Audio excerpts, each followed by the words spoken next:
Channel 772 पर ये Kashi television है। काशी टेलीविज़न के सभी देखने वाले भाइयों और बहनों को जय गुरुदेव। काशी टेलीविज़न आपकी सेवा में जो अपनी ही तरह का सिर्फ एक ही टेलीविज़न है, सारी दुनिया में यूनाइटेड किंगडम से टेलीकास्ट करता है और सारी दुनिया में देखा जाता है। हम बर्मिंघम से हिलटॉप से बोल रहे हैं। आपकी सेवा में हफ्तावार प्रोग्राम तहज़ीब पेश किया जाता है। तहज़ीब प्रोग्राम को मोमी जी पर्दे के पीछे और मैं विकी गिल आपकी सेवा में पेश करते हैं। पिछले बहुत से दिनों से जब से शो दोबारा शुरू हुआ है, आप सबका इस शो को पसंद करने के लिए बहुत बहुत थैंक यू। इसकी बारे में जो आपने टेलीफोन कॉल्स किए, जो ईमेल्स की, उसके लिए आपका बहुत बहुत थैंक यू। हंसराज जी का बहुत बहुत थैंक यू, जिनकी प्रेरणा और जिनकी सपोर्ट के बगैर ये प्रोग्राम दोबारा नहीं शुरू किया जा सकता था। और भाई मोमी जी का सबसे ज़्यादा थैंक यू, जो कि मुझसे ज़्यादा इस प्रोग्राम के बारे में फ़िक्रमंद होते हैं। पिछले बहुत से एपिसोड्स में हमने बातें की, लेकिन उसके साथ मुसलसल आपके टेलीफोन कॉल्स आते रहे परछाई की कहानी सुनाने के लिए। आज टेलीविज़न पर ये परछाई की कहानी सिर्फ इसलिए सुनाई जा रही है कि आप इस कहानी को बहुत ध्यान से सुनें और इस परछाई में जो लड़की है उसकी तरह की तकलीफ़ें और बहुत सी रविदासिया कम्युनिटी में ही नहीं बल्कि हर कम्युनिटी की लड़कियों को हैं। आज लड़कियों के पैदा होने की मुबारकबाद दी जाती है। एक ज़माना था लड़कियों के पैदा होने पर माँ बाप बहुत रोते थे। अगर वो नहीं रोते थे, नए ज़माने की बातें करते थे, तो उनकी दादियाँ बहुत रोती थीं और नानियाँ तो रो रो कर बेहाल हो जाती थीं। वो इसलिए नहीं रोती थीं कि लड़की पैदा हुई है, वो इसलिए रोया करती थीं कि लड़की के साथ जो होने वाला है वो कैसे बर्दाश्त कर पाएगी, इस वजह से वो रोया करती थी। और इस बात को धीरे धीरे लोग भूलते जा रहे हैं कि आज भी लड़कियों के साथ वही होता है जो 1947 में होता था, वही होता है जो 1847 में होता था, वही होता है जो शायद हव्वा के साथ भी हुआ होगा। आदम और हव्वा वाली बात की जा रही है और हव्वा के बारे में इसलिए एक्सप्लेन किया जा रहा है कि आदम और हव्वा वाली बात की जा रही है क्योंकि आज अनपढ़ता इतनी ज़्यादा है, जहालत इतनी ज़्यादा है कि लोग अपने अनपढ़ होने पर गर्व महसूस करते हैं, बहुत खुश होते हैं और हंस हंस के दिखाते हैं। जैसे कि अब कहा गया हव्वा, बहुत से लोग कहेंगे what's that, I don't know. एक ज़माना था और बहुत से लोग इस तरह के थे जिनको अगर ये पता हो कि हमें इस बात का पता नहीं तो वो डिक्शनरी देखते थे, वो कंप्यूटर को देखते थे और फाइंड आउट करने की कोशिश करते थे और शर्म महसूस करते थे कि हमें इस बात का पता नहीं, बड़े शर्म की बात है, हमें इस बात का पता होना चाहिए। लेकिन आज वो ज़माना उनके लिए बदल गया है, लेकिन लड़कियों के लिए नहीं बदला है। परछाई की जो कहानियाँ हैं वो लड़कियों पर होने वाले जुल्मों की कहानियाँ हैं और ये कहानियाँ ना सुनाने के लिए बहुत सी औरतों ने मुझे कहा और लालच भी दिए, बहुत अच्छे पैसे के लालच भी दिए कि ये सब कुछ तेरा हो जाएगा अगर तो ये कहानियाँ लिखना बंद कर दे। ये कहानियाँ मैं लिखता हूँ, लेकिन ये कहानियाँ लिखनी बंद नहीं होंगी और ऊपर वाला करे कि ये कहानियाँ लिखनी मैं कभी भी बंद ना करूं, क्योंकि उसकी मर्ज़ी के बगैर तो कुछ नहीं हो सकता। ये कहानियाँ और कोई आपको नहीं सुनाएगा। और सबसे बड़ी बात ये है कि ये परछाई की कहानियाँ 100% सच्ची कहानियाँ हैं। एक बार नहीं, 2 बार परछाई का रेप हुआ। परछाई की 3-4 सहेलियाँ थीं, 2 किसी और कम्युनिटी की थी, एक रविदासिया कम्युनिटी की थी, एक किसी और कम्युनिटी की थी। वो तीनों चारों आकर सोफे पर बैठी थी। परछाई सामने बैठी हुई सब कुछ जो आप बीती थी वो सुना रही थी। पहले एंजोया, फिर एंजोया, फिर मैं वहाँ खड़ी थी, फिर वो आया, मैं सीढ़ियों पे चढ़ रही थी, उसने मुझे पीछे से पकड़ा, फिर उसके बाद मैं गिर गई। हर चीज़ ये ऐसे मेरा हाथ लगा, वो फ़ोटो गिर गई, शीशे से जाके मैं सामने से टकरा गई, यहाँ फ़ोटो लगी हुई थी, उसके आगे मैंने माथा टेका। बाहर हवा में जो तार थी कपड़े सुखाने वाली वो हिल रही थी, मुझे नज़र आ रही थी, लैंप पोस्ट की रोशनी भी कमरे में आ रही थी। और जो सामने रविदासिया कम्युनिटी की लड़कियां बैठी थीं, उनकी आंखों में चुपचाप आंसू आए और सूख गए। वो कुछ नहीं बोली। रविदासिया लोग और बाकी कम्युनिटी के लोग बहुत सेंसिटिव होते हैं, इस बात में कोई शक नहीं। उस दिन कहानी सुनाती हुई परछाई ने ये रियलाइज़ किया था। बाकी के लोग जो बैठी हुई थीं उन्होंने हाय सच्ची, चल चाय बना ले, इस तरह की बातें कही थी। आज की 100% सच्ची कहानी आपकी सेवा में सुनाई जा रही है। और इस वक्त आप जो बिज़नेस कम्युनिटी के लोग सुन रहे हैं या बिज़नेस कम्युनिटी के लोगों की वाइफ सुन रही हैं या कोई ऐसे लोग सुन रहे हैं जो कि ऐसी लड़कियों को सपोर्ट करना चाहते हैं, वो इन कहानियों को स्पॉन्सर कर सकते हैं। इससे आपका नाम टेलीविज़न पर आएगा।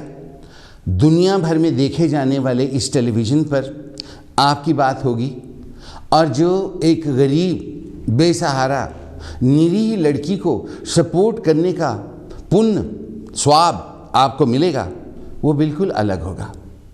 उसके बाद हम दोनों भाई इन कहानियों को अब टेली ड्रामा की तरह से आपके सामने लेकर आएंगे। इसके लिए कहानी एंड डायलॉग्स लिख लिए गए हैं, मैंने लिखे हैं। मोमी जी उसकी फ़ोटोग्राफी करेंगे और वीडियो बनाएंगे मूवी, और उसके बाद एक्टर्स एंड एक्ट्रेसेस की तलाश कर ली गई है।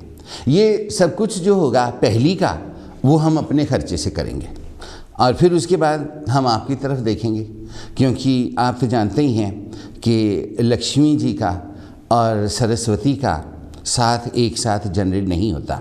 और ये भी कहा जाता है कि इल्म हमेशा दौलत का एहसानमंद रहा है। और फिर इस कम्युनिटी की सेंसिटिविटी की बात तो हो ही गई है, और फिर जब सेंसिटिविटी की बात हो गई है तो आपने दिखाना है कि इन कहानियों के प्रति आप कितने सेंसिटिव हैं, अपनी बेटियों के दुखों के प्रति आप कितने सेंसिटिव हैं। आइए कहानी को शुरू करते हैं। परछाई की शादी गरीबी की वजह से नहीं, स्टेटस की वजह से हुई थी। परछाई के माँ बाप बहुत अच्छा काम करते थे और उन्होंने अपनी बेटी को और ज़्यादा स्टेटस वाले घर में भेजने के लिए एक अमीर वर्ग की तलाश की। और वो जो अमीर हस्बैंड था वो कमाई ही नहीं करता था, नशे में शराब, ड्रग्स और जो भी कुछ मिल जाए वो सब कुछ अपने मुंह में डाल लेता था। परछाई का ससुर नहीं था, परछाई की सास थी। अपनी ही कम्युनिटी में परछाई की शादी हुई थी और अपनी कम्युनिटी की जो परेशानियां और दुख हैं हर किसी को मालूम होता है, लेकिन उसी कम्युनिटी के लोगों को या तो नज़रअंदाज करने की आदत होती है या वो जानना नहीं चाहते या वो जानकर अनजान कर देना चाहते हैं। परछाई अपने ससुराल आ गई। पहली ही रात को परछाई की सास ने सोने से पहले परछाई से काफ़ी देर तक रसोई में बर्तन धुलवाए। फिर उसके बाद तकरीबन 1:30 बजे तक अपनी टांगें दबाती रही और अपनी शादी की कहानियाँ सुनाती रही। परछाई उसको मन ही मन बहुत पसंद करती थी। फिर उसके बाद परछाई को अपने बेडरूम में जाने के लिए कहा। परछाई चली गई। बैठी अपने पति का इंतज़ार कर रही थी कि शराब के नशे में डूबा हुआ परछाई के हस्बैंड ने एंट्री ली और फिर आकर अलमारियों को खोल खोल के देखना शुरू किया। आबा तबा किस्म की अजीब अजीब बातें कर रहा था। अलमारियों के ऊपर एक वो परछत्ती सी जो होती है उसको खोल खोल कर बार बार देखता था, बेड के नीचे बार बार देखता था। परछाई के जानने वाले मेडिकल प्रोफेशन में भी काम करते थे। परछाई समझ गई कि इसको सिर्फ शराब का ही नशा नहीं है, बल्कि ये कोई ड्रग्स भी लेकर आया है और ड्रग्स खाने की वजह से या पीने की वजह से इसको पैरानोया हो रहा है। इसीलिए बार बार who's there, who's there, who's there इस तरह की हरकतें कर रहा है। परछाई बहुत देर तक बैठी बैठी उसका ताम झाम देखती रही और फिर परछाई के पास आकर परछाई के होंठों के पास अपने गंदे होंठ लाकर जब उसने हल्का सा मुँह खोला तो उसके नीचे के दांत सारे चॉकलेट किस्म के थे, साइड का एक दांत नहीं था और मुंह से इतनी गंदी बदबू आ रही थी कि किसी सिनेमा हॉल के, पुराने ज़माने के सिनेमा हॉल के गंदे टॉयलेट में से भी ऐसी बदबू नहीं आती थी। परछाई को उस भवकार से नफरत आई। परछाई ने अभी मुंह थोड़ा सा दूसरी तरफ किया ही था कि परछाई का हस्बैंड धड़प करके अपने बेड के ऊपर गिर गया और सो गया। ये परछाई की सुहाग रात थी। सारी रात गीली सुलगती हुई लकड़ी की तरह परछाई अपने पति की पीठ की तरफ मुंह किए सुलगती रही। सुबह हो गई, मुस्कुराती हंसती हुई परछाई कमरे से बाहर आ गई। लेकिन उसके बाद रोज़ का यही रूटीन हो गया। धीरे धीरे वो माँ स्वरूप सास चंडिका बन गई। बात बात में परछाई को बच्चा ना होने के ताने देना, बात बात में अगर परछाई दोपहर को लेट जाती उसके बेड के साथ ठुड्डा मार के गुजरना, ओह मुझे ठोकर लग गई, गलती से ठोकर लग गई, तरह तरह की बातें परछाई के बारे में करना, इधर उधर जाके बातें करना। और फिर धीरे धीरे उसने परछाई पर हाथ उठाना भी शुरू कर दिया। माँ का हाथ उठाता देखकर परछाई के पति ने भी उसको पीटना शुरू कर दिया। रोज़ पिटाई होती, इतना परछाई को मारते कि पूछना। एक रात बहुत जुल्म हुआ। ज़बरदस्त बरसात हो रही थी, बिजली कड़क रही थी, सर्दियाँ थीं और धुंध थी। परछाई के हस्बैंड ने नशे में आकर परछाई के बाल पकड़ के उसको घर से बाहर निकाल दिया। परछाई की माँ ने उसको बहुत गालियाँ दी, माँ बाप के बदमाश होने का ताना दिया, बच्चा ना होने का ताना दिया। बच्चा कहाँ से होता? परछाई का आदमी तो उसके करीब आता ही नहीं था। किसको बच्चा नहीं चाहिए था? हर किसी को बच्चे की शादी के बाद ज़रूरत होती है। परछाई तड़पती थी, लेकिन वो परछाई के पास भी नहीं आता था। आए परछाई सोचती थी शायद ये मेरी किस्मत है, लेकिन क्या सबकी इस तरह की किस्मत होती? परछाई सोचती थी शायद औरों की भी होती होगी। फिर उसके बाद उस रात ऐसा जुल्म, ना पास पैसे, ना बदन पे कोई ज्वेलरी। परछाई सिंपल सूट में थी और परछाई की गदराई हुई जवानी उसके सूट के अंदर से बाहर झांकियाँ मारती थी। परछाई अपने ही फ्रंट पे बैठी ज़ोर ज़ोर की रोती थी और परछाई के हस्बैंड ने उसको बाहर निकाल दिया। दरवाज़ा भड़ाक करके बंद हो गया। जब दरवाज़ा बंद हुआ तो दरवाजे का जो नौकर था वो ठक करके दरवाजे पर लगा। काफ़ी देर तक अंदर से परछाई की की करती हुई सांस की आवाज़ सुनाई देती रही और उसके हस्बैंड की गालियाँ सुनाती देती रही। तेरी माँ दी, तेरी बहन दी, तू सानू जाड़ दिता, तू सानू बदनाम कर दिता, असी इन्ने चंगे सीगे, तू साडे घर आ गई, बदनामी दा टोकरा सी ले आई। परछाई जो शादी से पहले भी कुंवारी थी और शादी के बाद भी कुंवारी थी, अपने फ्रंट में बैठी हुई थी। साइड पर घास थी, पड़ोसियों की नेट सीलिंग, पड़ोसियों की खिड़कियों की लाइटें जल गईं। किसी ने पुलिस को टेलीफोन कर दिया। पुलिस वाले सोशल वर्कर्स को लेकर आ गए। सोशल वर्कर्स सारी इंडियन थीं इंग्लैंड में। वैसे तो उनको ये शपथ दिलाई जाती है, ओथ, कि तुम सीक्रेसी रखोगी, किसी की बात नहीं करोगी, लेकिन परछाई को वो एक सेफ जगह पर तो छोड़ आई, लेकिन फिर टेलीफोन कर करके हर किसी को उन्होंने बताया। सुबह का सूरज निकलने से पहले परछाई के साथ क्या हुआ सबको पता लग गया था और सोशल वर्करों को तो इसकी बात का कोई पता नहीं था। उस शहर में रहना लंदन में परछाई के लिए बहुत मुश्किल हो गया। परछाई बर्मिंघम आ गई। बर्मिंघम में आके परछाई ने एक जगह पर नौकरी कर ली। एक ऑर्डिनरी सा मकान में परछाई रहने लग गई।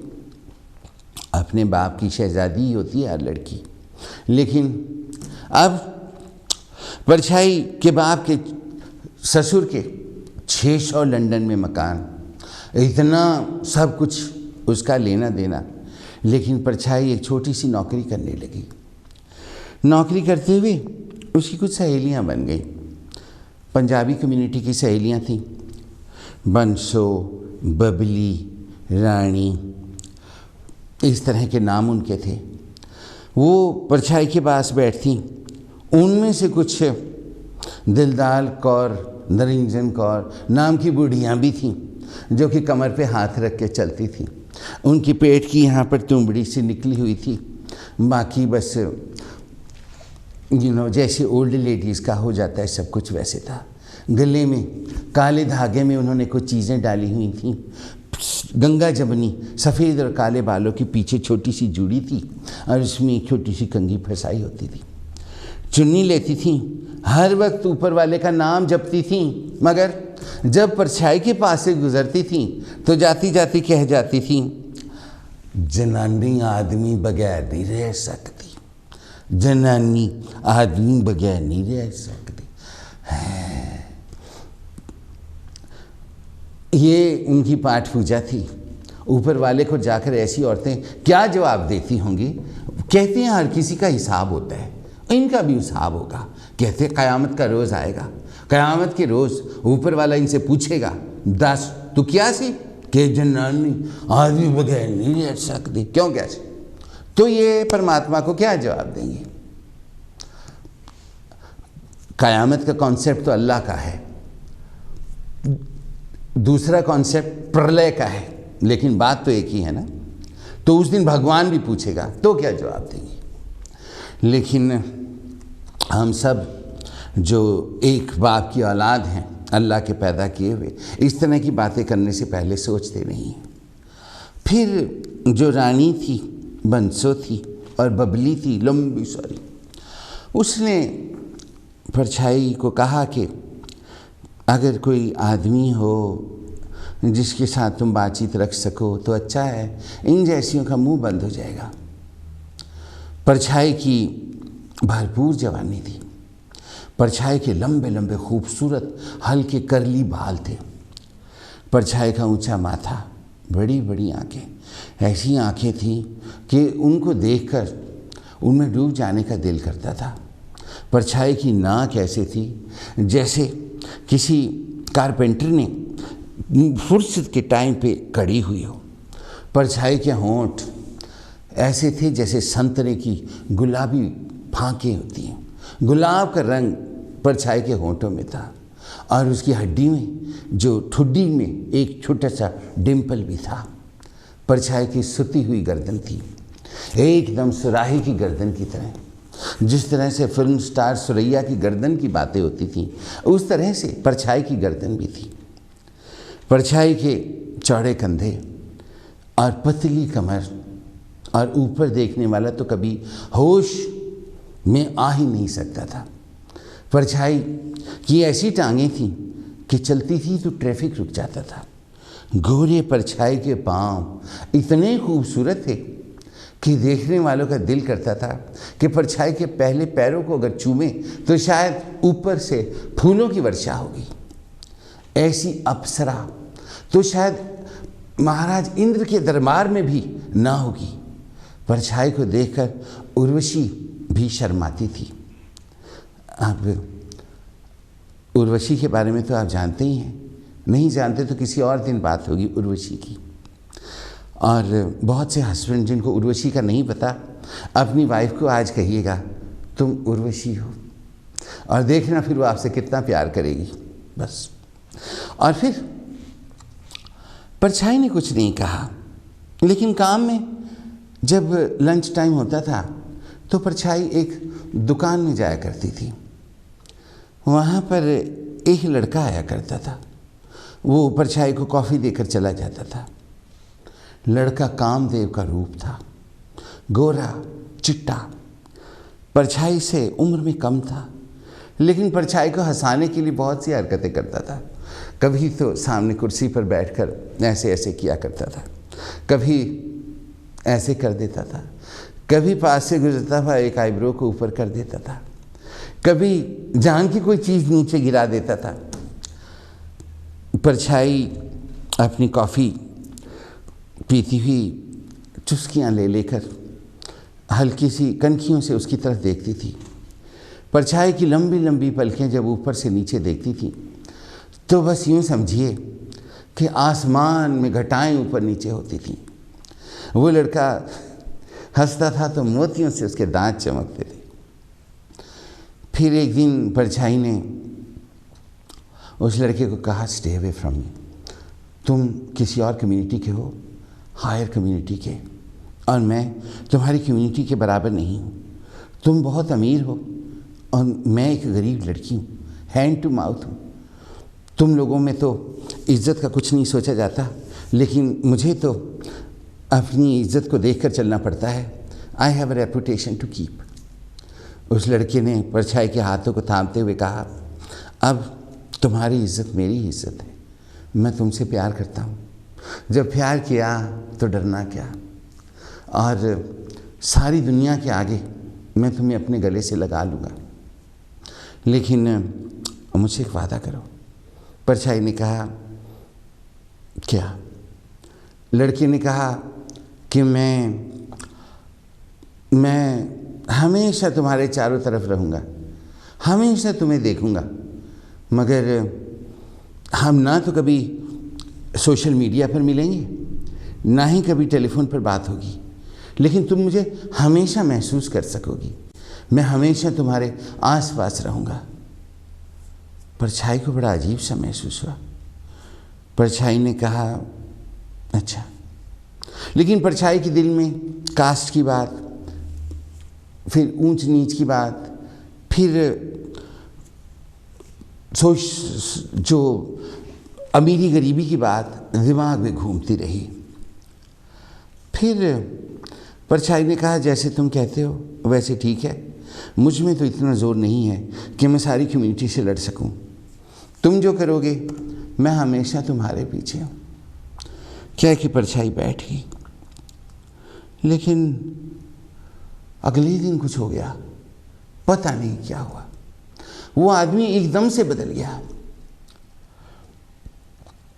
क्यों बदल गया, गॉड नोस। उस आदमी ने परछाई को छूना तक बंद कर दिया, उसके पास तक आना बंद कर दिया। परछाई जब उसको कहती, क्या बात है, परछाई के ऐसे कर वो अपने आप को पूंछ देता था। परछाई ने कहा, what is this, what are you doing in today's world, we all are same, God is one, what is this. उसने कहा, no no no, it's got nothing to do with who you are, it's got nothing to do with what you are. It's just because I suffer from cleanliness disorder. I'm a very clean person. I can't touch nobody. I'm very scared. परछाई ने कहा, scared of what? उसने कहा, I'm scared of germs. Germs might catch me.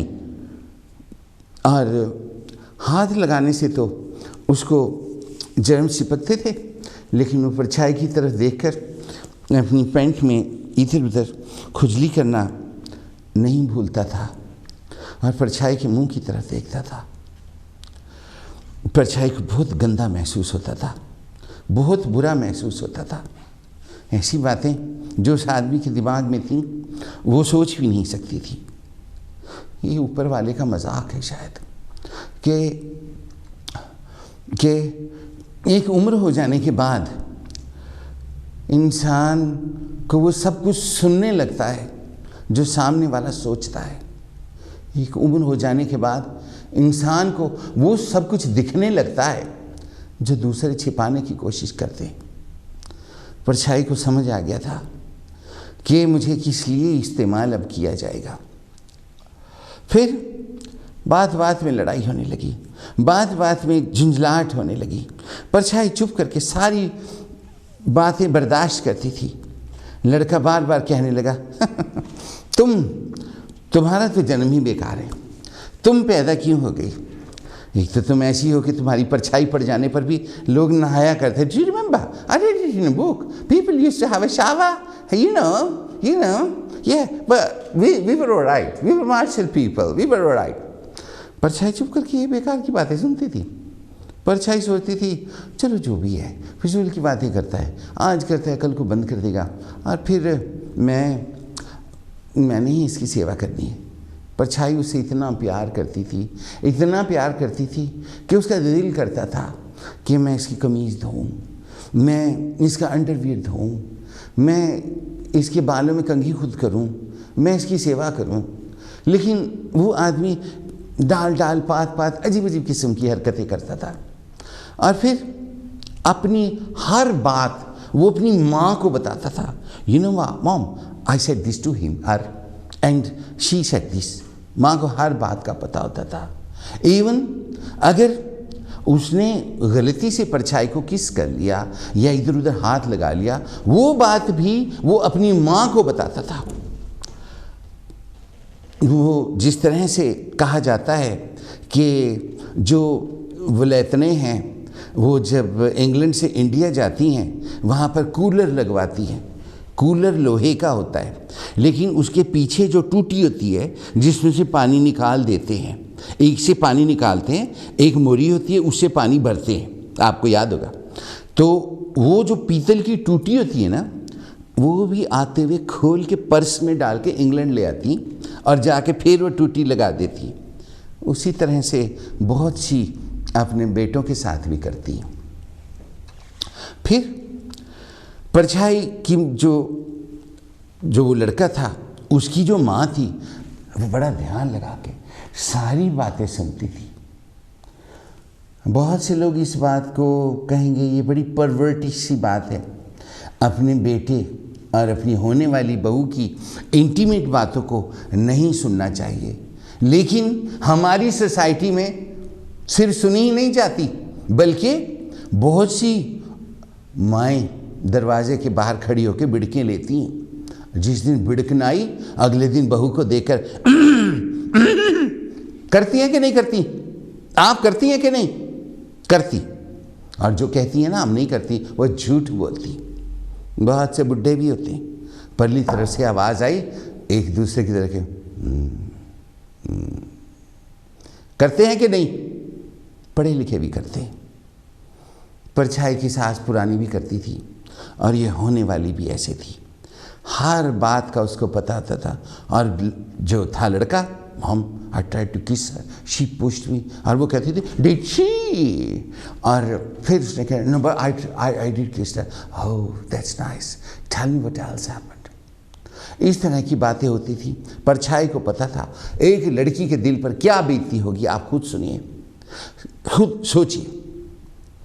फिर उसके बाद एक दिन परछाई का पता लगा कि उसको डायबिटीज़ निकल आई बहुत जल्दी, टेंशन और स्ट्रेस की वजह से। उस दिन से उस लड़के ने हद कर दी, बार बार कहना तुम तो कोई पिछले जन्म के गुनाह की सज़ा भुगत रही हो, अब बैठे बिठाए तुम्हें डायबिटीज़ हो गई है। बीमारी है ना, बीमारी है ना, किसी को भी लग सकती है। तुम्हें डायबिटीज़ है, मुझे भी हो सकती है। परछाई ने कहा ये छूत की बीमारी थोड़ी है जो तुम्हें भी हो सकती। लेकिन वो लड़का मानने के लिए तैयार ही नहीं था। पढ़ा लिखा था, अक्लमंद कहलाया जाता था, सोसाइटी में उसकी बड़ी इज्जत थी, लेकिन वो इस तरह की बातें करता था। मुझे भी हो सकती है क्योंकि तुम्हें है, तुम्हारे अंदर से मेरे अंदर आ सकती है। ये पढ़े लिखे लोगों का हाल है। हमारी एशियन कम्युनिटी में जितना गंद है, हाय हाय हाय, अगर गोबर होता है ना तो उसे दीवार लीप ली जाती है, वो किसी काम आ जाता है। इंसान तो इस काम भी नहीं आता कि उसे दीवार ही लीप ली जाए। और हमारी सोसाइटी, जितना इसको आप खोलते जाओगे उतना इससे गंद पर गंद पर गंद पर गंद पर गंद निकलता जाएगा। और इसके लिए कौन सी चैरिटी है, इसके लिए कौन सी सिक्योरिटी है? जो ऐसी लड़कियां धक्के खाती अपने गुणों की वजह से, उनका क्या बनता है? फिर एक दिन परछाई ने सोचा ये इस गंद के साथ मैं नहीं रह सकती, मैं इसको छोड़ दूंगी। इसके पास इसके मैंने इसका मुंह भी नहीं करना, बार बार बार मैं कौन हूँ, मेरे बारे में इस तरह की बातें करता है। फिर उसके बाद मेरा सर दर्द होता है तो इसको छूत की बीमारी लगती है, मुझे डायबिटीज़ हो गया, मैं दवाई खाती हूँ, NHS मेरी दवाई देता है, इसको परेशानी हो गई है। बार बार तुम्हारे हाथ लगा के लोग ना आते थे, तुम तो ऐसे होते थे, तुम तो ऐसे होते थे, इस तरह की बातें करना और इसकी माँ का वहाँ बैठ कर इन बातों को सुनना, ये मेरे से अब बर्दाश्त नहीं होता। Oh come on, what is this nonsense. परछाई ने ये सोचा। हाय, काम करने के बाद परछाई अपनी चमचमाती हुई फर्स्ट क्लास नई गाड़ी के साथ अपनी एरिया में घर के पीछे जब गाड़ी रोकती थी, वहाँ सब गोरे लोग रहते थे और गोरों में रहकर ही परछाई की सिक्योरिटी थी।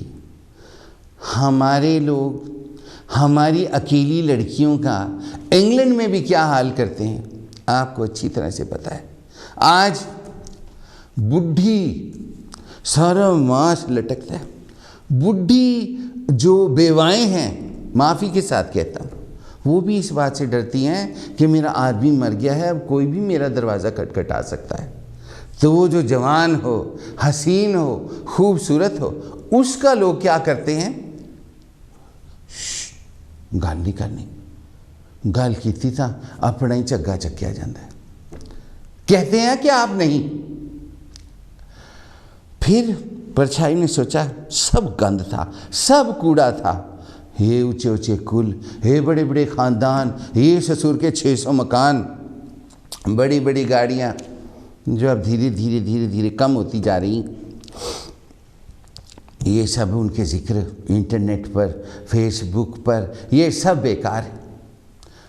एक ऊपर वाला है, एक मैं, अकेली लड़की का कोई नहीं होता, लड़कियों का तो वैसे कोई नहीं होता, ये सब बेकार की बातें। 4 लोगों को इकट्ठा करना, oh happy birthday to Geeta, happy birthday to Sita, जैसे लोगों का मुंह इधर उधर चल किया जाता है। परछाई गाड़ी जब खड़ी कर रही थी तो अचानक जोर से किसी वैन के दरवाजे के बंद होने की आवाज़ आई। ठा! परछाई ने एकदम देखा, सामने एक बेबी फेस वाला, मीडियम हाइट वाला, चौड़े कंधों वाला, कामदेव जैसे चौड़े छाती वाला, देखने पर ऐसा लगता था जैसे शिव जी की किताब कुमार संभव में इसी का वर्णन था, जब पार्वती कहती हैं कि महादेव तुम्हारे चौड़े सीने को तकिया समझकर मैं अपना सर रखकर चैन की नींद तब तक सो सकती हूँ जब तक पूरी कायनात जाग ना जाए। परछाई ने उसकी तरफ देखा, उस लड़के की पतली कमर और चौड़े स्ट्रॉन्ग पट्टे, सब कुछ परछाई को जैसे वेलकम कह रहा था। उसने टी-शर्ट पहनी थी और ट्रैक सूट बॉटम पहना था, पैरों में उसके ट्रेनर्स थे, शायद कोई बिल्डर होगा, परछाई ने सोचा। लेकिन उस गोरे के ब्लॉन्ड बाल और नीली आँखें बड़ी बड़ी परछाई की तरफ देख रही थी। उसका नाक ज़रा सा ऊंचा था, होंठों के बीच में लंबी जगह थी और उसके दांत हल्के से मुस्कुराए होंठ, और अंदर से उसके चमचमाते हुए दांत परछाई को उस अंधेरे में भी नजर आए। परछाई ने उसकी तरफ देखा, लड़के ने ऐसे किया, परछाई ने ऐसे किया और उसको किसी फिल्म में लता मंगेशकर का गाना जो कि राखी पर फिल्माया गया था याद आया। ज़रा सा हंस लूँ क्या, डर लगता है जग कहीं रूठ ना जाए, ज़रा सा हंस लूँ क्या। या फिर कटी पतंग फिल्म की आशा पारेख जो कि शीशे में नहीं पानी में अपना अक्स निहारती है और पास पड़ा हुआ फूल बालों में लगाती है, और जब राजेश खन्ना उसको देखता है तो उसको एकदम से परे फेंक के उठ के खड़ी हो जाती है जैसे कोई जुर्म कर रही हो। वो सब कुछ नज़र आया। परछाई अपने घर चली गई और जाकर ज़ोर से दरवाज़ा बंद किया। बहुत सी खूबसूरत जूतियाँ, परछाई की सैंडलें, high heels, pencil heels, steel heels, शीशे की हील्स, जयपुरी जूतियाँ, गुरगाबी, सब कुछ वहाँ पर थी। परछाई का घर एक महल की तरह था। अंदर से सीढ़ियाँ ऊपर को चढ़ती थीं, बड़े बड़े गलीचे कालीन थे। उसके बाद लाउंज देखने वाला था, क्या ही कहने, बड़े बड़े शैंडलियर्स चमकते थे। फिर सिल्क के पर्दे झूलते थे। परछाई का ऊपर बेडरूम था जिसमें गोल्ड बेड था, जो कि 1970s में परछाई के किसी फ्रेंड ने ख़रीदा था और परछाई को दे दिया था। ऐसा बेड था जहाँ पर के पुरानी फिल्मों में प्रेम चोपड़ा और बिंदु लेटे हुए होते थे और बिंदु बेशर्मी से करके बदमाश औरतों की तरह हंसती थी और एक बटन दबाते थे और बेड के पास म्यूज़िक शुरू हो जाता था।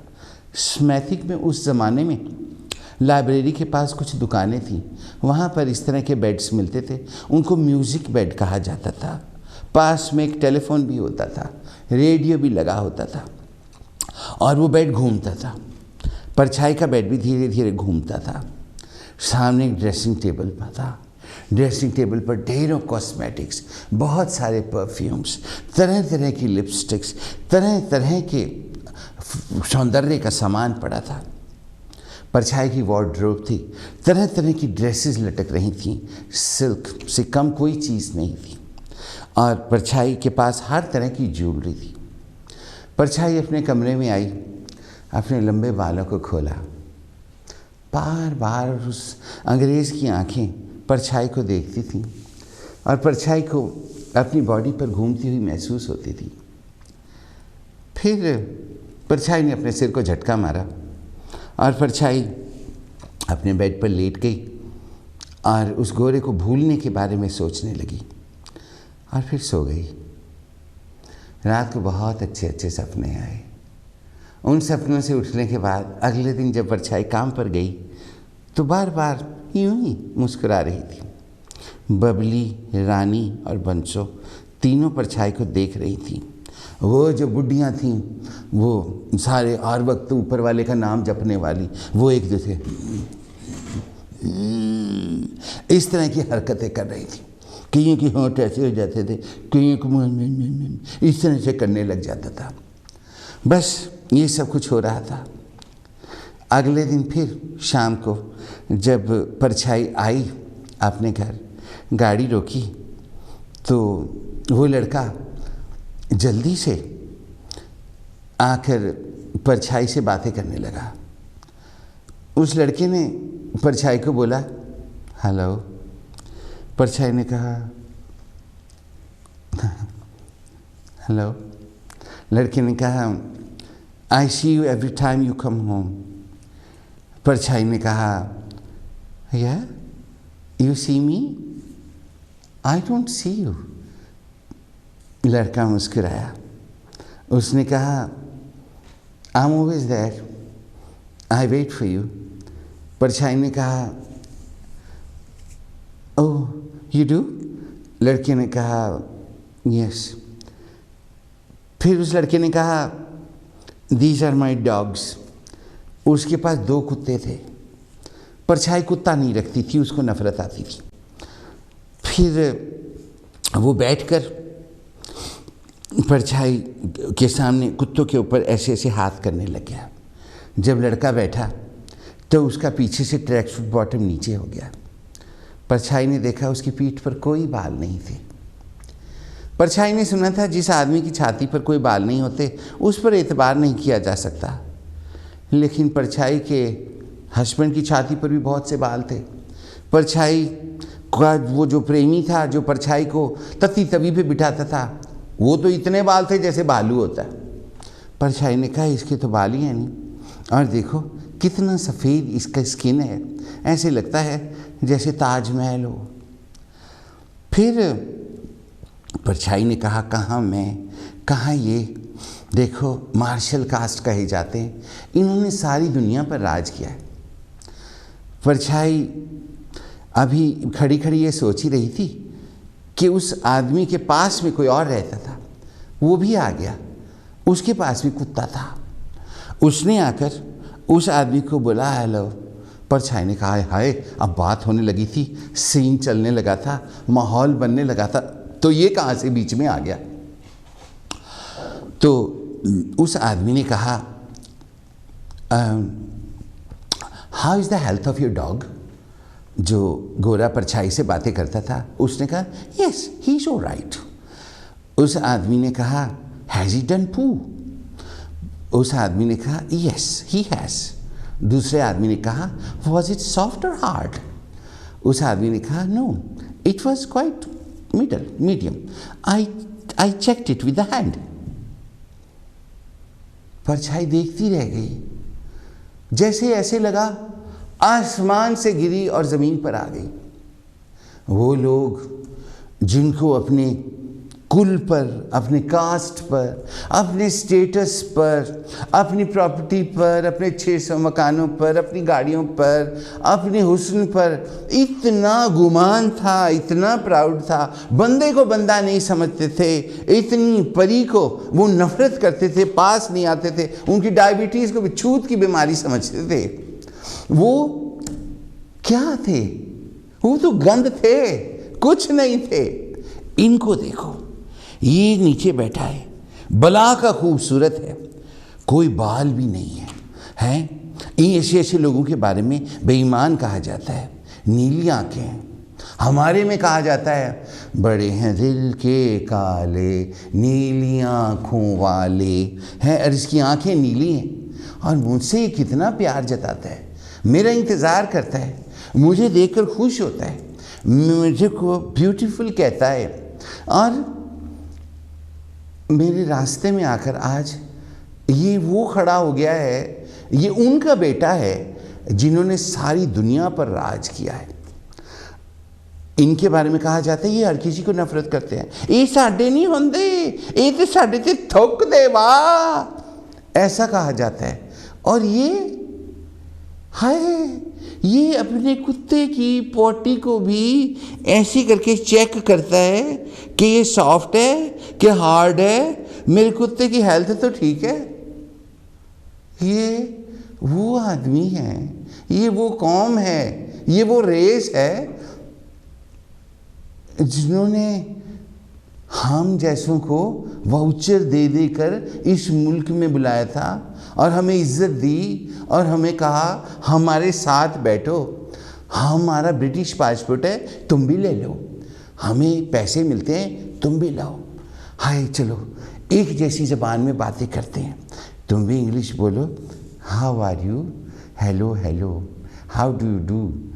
लेकिन हम कहते हैं ये हमसे नफरत करते हैं, और हम जिनके बीच जाते हैं वो हमारे साथ क्या करते हैं। चाहे दफा हो, परछाई ने खुद कहा। और वो चिकला सा जो परछाई से छोटा था, जिसको परछाई से इश्क हो गया था, बड़ी मोहब्बत हो गई थी, प्यार किया तो डरना क्या, हाय हाय हाय। और उसकी माँ, उसकी जो एम्बिलिकल कॉर्ड जो होती है वो काटी नहीं थी, वो अभी भी साथ में जुड़ी हुई थी, इतनी उम्र हो जाने के बाद भी। Tell me what did she do to you, you kissed her, tell me more, इस तरह की परवर्ट। और फिर वो दूसरी जिसको मेरा बाप बुरा लगता था, सारा कुछ बेच के उच्च खानदान में शादी करने के लिए मेरा बाप सड़क पे आ गया था और सारा कुछ इस बुढ़ड़ी को दे दिया था, इसका पेट नहीं भरा था। ये सब कुछ गेट ऑफ, ब्लेस यू, परछाई ने दिल में कहा और कह के वापिस आ गई, अपने घर आई। आते पोनी टेल से रबड़ बैंड खोल के परे फेंक दिया, बाल ऐसे किए और फिर जुतियाँ लापरवाही से परे फेंक दी, सीधी ऊपर आई। आकर उसने अपनी जो ड्रेस पहनी थी वो भी उतार दी और अपने खूबसूरत जिस्म को उसने शीशे में देखा, पैरों से लेकर ऊपर तक देखा और उसने कहा मुझ में क्या कमी थी, क्यों मुझे छोड़ दिया।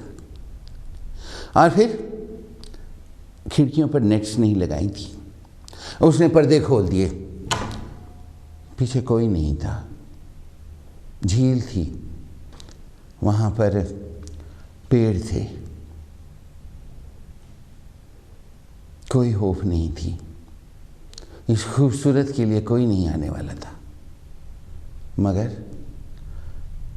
परछाई ने देखा, वो जो इंतज़ार परछाई का करता था, वो पेड़ों की परली तरफ अपने दोनों कुत्तों के साथ खड़ा उसकी तरफ देखता था।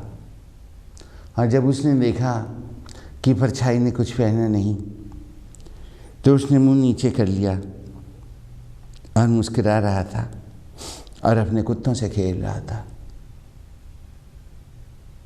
परछाई को पहली बार महसूस हुआ कि बगैर कपड़ों के किसी ने उसकी शर्म रखी है, और परछाई अब उन सब को भूलना चाहती थी जिन्होंने कपड़ों समेत उसकी शर्म नहीं रखी थी, उसकी इज्जत नहीं रखी थी, उसकी बहुत बेइज्जती की थी। उसको परछाई को वो सब बुढ़ियाँ भी याद आईं जो कहती थी ये हमारे नहीं होते, और जिनके पास अपनों के पास भेज दिया था, वो सब कोई किसी ने परछाई को अपना नहीं किया था। आज की परछाई की कहानी यहीं पर समाप्त होती है। अगले हफ्ते आज ही के दिन, आज ही के समय एक बार फिर से आप और हम मिलेंगे, और अगले हफ्ते का कौन सा प्रोग्राम होगा इसके बारे में आपको अगले हफ्ते ही पता लगेगा। ज़रूर देखिएगा फ्राइडे को 1 और 2 बजे के दरमियान। और वैसे भी काशी टीवी को दिन में 24 घंटे ज़रूर देखते रहिए। यहाँ होने वाले प्रोग्राम्स को स्पॉन्सर करवाइए, और मेरे प्रोग्राम्स को स्पॉन्सर कराने के साथ मुझे एडवर्टाइजमेंट भी दीजिए। थैंक यू वेरी मच इस प्रोग्राम को देखने के लिए और सुनने के लिए। मोमी जी के साथ मैं विकी गिल आपसे अगले हफ्ते तक के लिए इजाज़त चाहता हूँ। जय गुरुदेव।